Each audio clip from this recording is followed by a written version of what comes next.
오히려 자녀라고 믿었는데 친자가 아닌 경우가 있습니다.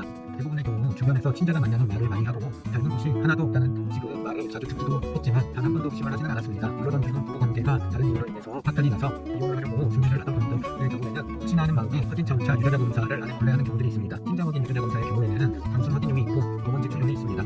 단순 확인용의 경우에는 상대방 모두에 친자 확인은 가능합니다. 단 이 결과지는 소송을 할 때 인정되지 않기 때문에 추후에 법원 제출용으로 다시 검사를 해야 합니다. 법원 제출용의 경우에는 채취 장면을 사진 찍고 신분증 검사를 당하고 유전자 검사 업체 직원이 직접 와야 하는 등 아내 모르게는 할 수가 없습니다. 최근에도 저희가 진행하고 있는 사건이 위와 같은 경우가 있어서 알려드리도록 하겠습니다. 일단 오늘은 혼인 중에 아내가 외도를 한 것 같고 그 사람과 관계를 할 때 자녀를 임신한 것 같습니다.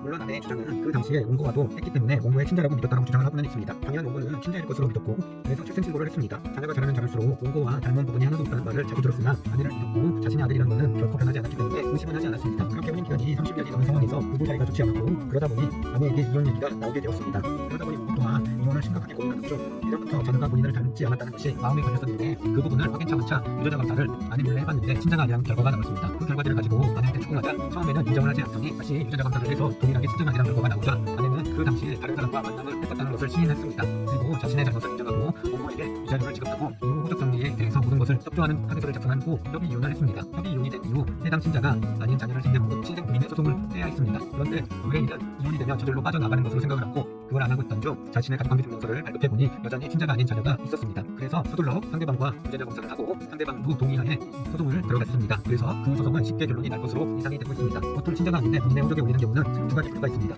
하나는 연애를 하던 중 본인의 자녀를 임신했다고 해서 서둘러 결혼을 진행을 했고 그 이후에 친자가 아니라는 것이 발각되는 경우가 있고 위의 사건과 같이 혼인 기간 중에 다른 사람과 사이에서 임신을 하고 출산을 해서 증빙하는 경우입니다.